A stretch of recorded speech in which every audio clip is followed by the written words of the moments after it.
Thailand's escalating conflicts between red and yellow is rapidly creating its own mythology, complete with heroes and villains.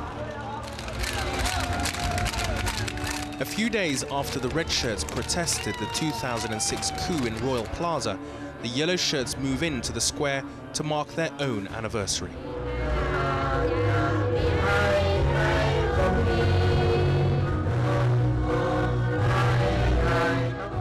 Singing the national anthem, many yellow shirt protesters have chosen to wear black today to commemorate a battle which they believe was fought for king and country.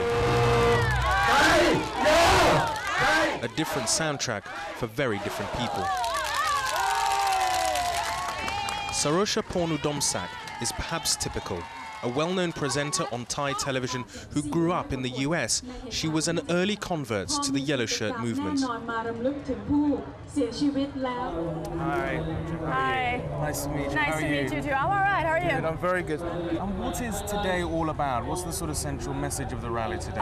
The message today is basically to remember and pay respect to the spirits of the victims who died on the 7th of October last year. We were staging a rally at the government house and at Parliament, and there was a violent crackdown. 10 of our supporters died in the event. The yellow shirts saw their occupation of Government House as a legitimate protest to which the police overreacted with lethal force.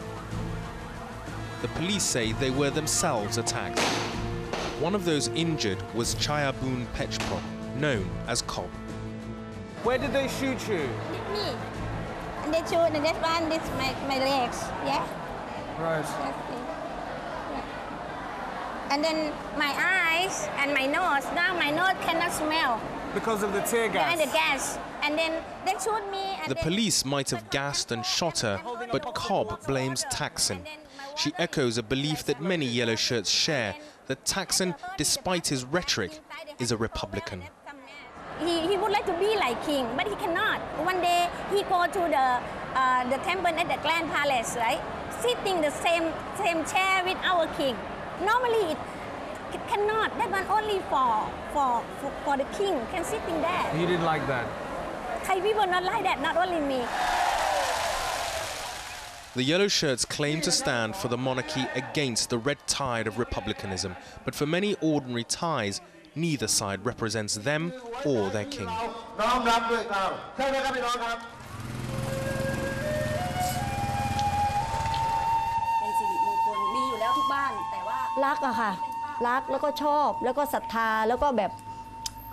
I feel happy when I stick their pictures on my walls. I can't really tell why I feel happy just by hanging these pictures. I worship and I love, and I want people to know that I really love them. Every house has them, but maybe not as much like me.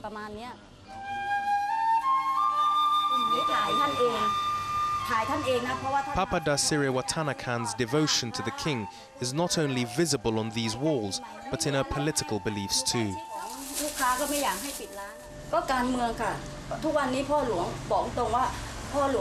In these days, the king is already physically tired, but that doesn't make him as tired as much as when his people are fighting. I know that he feels oppressed. His people love him very much, but they are divided into two colors. Now he can't even wear his yellow color anymore. If anyone wants to give him anything, just stop separating into groups and reunite. That would be the greatest gift that you could give him.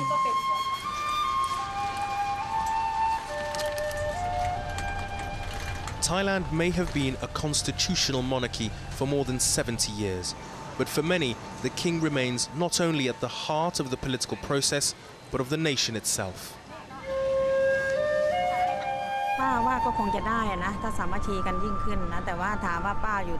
I dress like this every day. No need to talk about red or yellow. I just go for pink.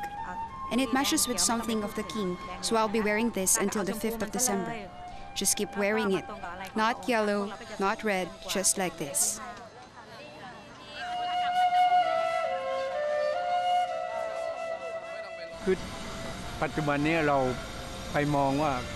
At the moment we look to see who's red, who's yellow. Why do we look at ourselves? The king has taught us to look at ourselves. And you will see what you should do and think, and there'll be no yellow or red.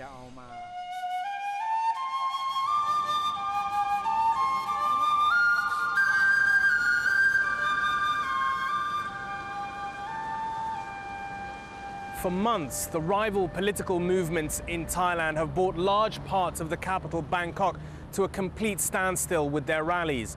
But what's really at the heart of these political movements are a clash of personalities and their personal interests. Thaksin Chinawat is world-renowned. But less familiar outside Thailand is media mogul Sondy Limthanggoon, the charismatic leader of the Yellow Shirt movement, who played a pivotal role in Thaksin's downfall. Sonty and Thaksin have many similarities. They are creatures of the economic boom during 1988 to 1995. The 1997 economic crisis set them apart. Thaksin became more powerful, wealthier. Sonty became indebted, bankrupt. At one point, they were working together, and Sonty was trying to carve out new contracts and try to really sort of regain his financial footing. And he got some benefits from the Thaksin government, and he had a show on TV and so on, when these business interests were affected. And in the end, they were crossed. How much of this animosity between the two figures is just basically down to their conflicting business interests? On the one hand, there are business conflicts of interests. On the other hand, I think also you have the situation of expediency and rationalization. By the time that Sonty rose up against Thaksin, the monarchy became the fault line, and accusations that Thaksin was eclipsing His Majesty the King, that Thaksin had disrespect for the crown, and so on and so on. Sonty, who was never really a ardent monarchy supporter in the 1990s, became fanatical monarchy loyalist, and this became the fault line that he exploited to pin Thaksin down and eventually lay the conditions for Thaksin's ouster.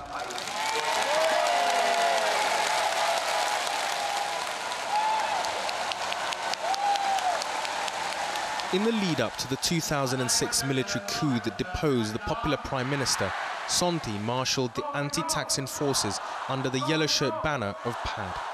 But the violence of the last 3 years almost cost him his life when his motorcade was fired upon by unknown would-be assassins, causing Sonty to re-evaluate his involvement in street-level politics.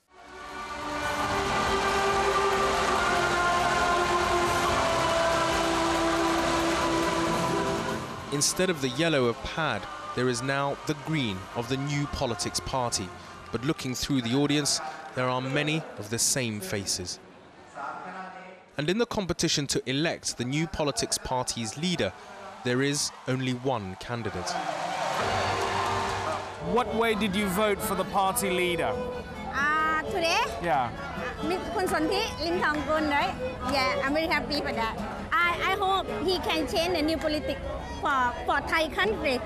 Now our king, the people can help him for that. Right. You think it's good for the king now Good that for the Sonty king. is a party leader? Right. But when you vote for Sonty, you don't have any choice. It's No. just only one choice. One choice. Only one choice. Only one choice. How do you feel about that? You feel it's not good or it's okay? Okay. Why? Why? Because I trust him, and he loves the Thai country. He loves the people. He would like to help because he has the power to help. Trust is an important feature of the political system Sonty is putting forward. It relies on a model where the people will elect only 30% of MPs, but the other 70% will be appointed, an obvious check on the power of Thaksin-style popular politics. What kind of democracy do you represent? Because the accusations against you is that you are basically a reactionary in terms of your role for democracy. You describe a democratic model as being 70-30. My. How people could actually misinform. The 70-30 ratio of representations is basically a model, an example I was using. It could be anywhere, 50-50, 60-40, okay? I believe that democracy does not always mean direct election. You cannot get rid of the election fraud, particularly in the third world. They buy votes, they intimidate people. If you go straightly to election and you don't correct all these fallacies, it means that Thai democracy is up for sale. And why is it so personal between you and Thaksin? At the heart of this crisis seems to be a series of personal battles between certain men, between you and Thaksin and others. I have no idea. But from the outside, it really is, in some senses, an accidental conflict at the heart of this country. It is not an accidental conflict. People always think that I am an old friend of Thaksin. No, I know of him. We know of each other, okay? We're not even friends. So he decided 7 days before election. He walked into my house and had some noodles. He said, Santi, trust me this time. Would you be willing to back me? I said, of course, if you said what if you meant what you said. But when he became more and more consolidating all his power, he changes. It would be easy to write off Sonti and his supporters as reactionary monarchists, but his message is subtly different. Like Thaksin and the red shirts, he recognises that Thailand is at a crossroads and that the future is potentially up for grabs.